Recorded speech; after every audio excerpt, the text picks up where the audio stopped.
In the Unresolved Problems segment tonight, as you know, President Obama has consistently denied that the U.S. has a domestic spying program. America is not interested in spying on ordinary people. What you're not reading about is the government actually abusing these programs and listening in on people's phone calls or inappropriately reading people's emails. What you're hearing about is the prospect that these could be abused. However, an explosive new report today in the Washington Post paints a very different story from what the president just described. According to an internal NSA audit, the agency has broken privacy rules thousands of times each year, leading to unauthorized surveillance of innocent Americans. Joining us now to sort this all out from San Francisco is Julian Epstein. He's a Democratic strategist. And in New York, Matt Welch, the editor-in-chief of Reason magazine. Let's start with you, Julian.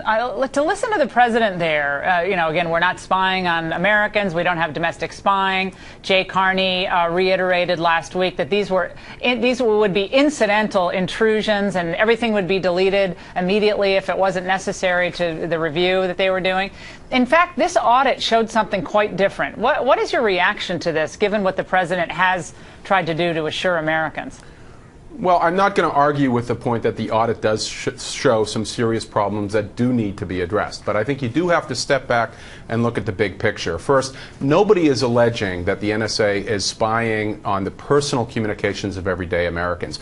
Secondly, overwhelmingly, the NSA programs are aimed at getting at metadata, what we call metadata, things like telephone toll records, not at the personal communications. Third, the audit report today, at least as reported in the Post, shows that most of the errors, a few of them were pretty serious, but most of the errors were mostly clerical errors or errors involving automated systems and what have you. And fourth, you have to remember that unlike the previous administration, this program is being done with the supervision and warrants granted by the FISA court. And in a couple of instances, we know from the audit report, the court slapped down 2 different NSA programs. But at the end of the day, this is something that the public still supports by large measures. And at least if you listen to law enforcement, it is interrupting terrorist plots. Well, yeah, you could live in a police state and have no terrorist plots, or very few. But a police state that's not what we want either. By definition, that you don't have a court supervision, you don't have a system where the courts are granting warrants for these things. Here's the problem: is this audit, and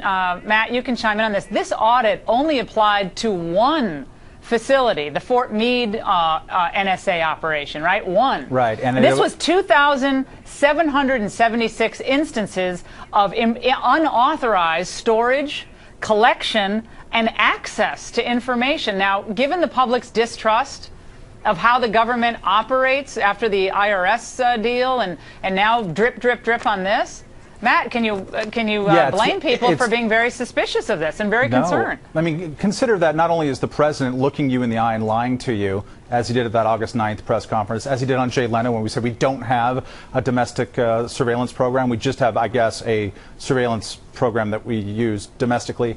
And he's been consistently lying about this, as did his predecessor. John Ashcroft 10 years ago said it's baseless hysteria to worry that the Patriot Act is going to be used and engaged in domestic surveillance, even though we are happening. So they're lying to you. James Clapper, Director of National Intelligence, under oath in front of Congress, is lying to you about this. But not only all of that, but Senators Mark Udall and Ron Wyden said just today that what we've seen in the Washington Post is, quote, the tip of the iceberg. These are guys who know, they sit on the relevant intelligence committees.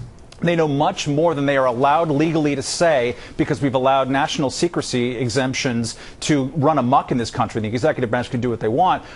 So they know, and they say this is just the tip of the iceberg. So, yeah, the more Americans realize what's happening, the less popular all of these programs are becoming, and the less popular the politicians are who are trying to change their positions, as Obama has done so violently.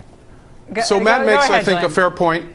I think Matt makes a fair point in pointing out, I think fairly, that a lot of the problems began under the previous administration, the Bush administration, and he even-handedly criticizes both administrations. I'd like to see more of that kind of even-handed with this administration. Believe me, there's no love lost between me and the Bush administration on these types of issues. Okay, fair enough. But if I would say if this were a Republican president now and this was coming out, you'd be raising holy hell about this. I mean, I think fair-minded liberals are raising hell about this program.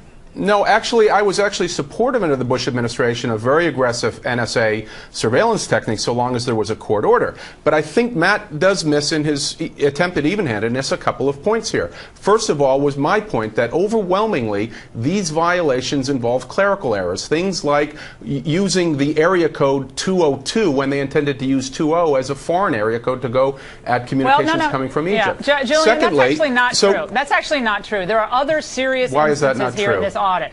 Because number one, I agree. The audit actually reveals that there was instruction given to NSA employees to be very, quote, general in the way you describe things, both to the FISA court and to Congress. Congress can't do its oversight if the information Congress is getting is incomplete. And I think that is a very disturbing development. My point was that there were some seriously disturbing developments in this. But I'm saying overwhelmingly these were clerical errors. And remember, this is being supervised and authorized by a court, which we did. The president can't describe it the way he did. He cannot describe it the way he did in public.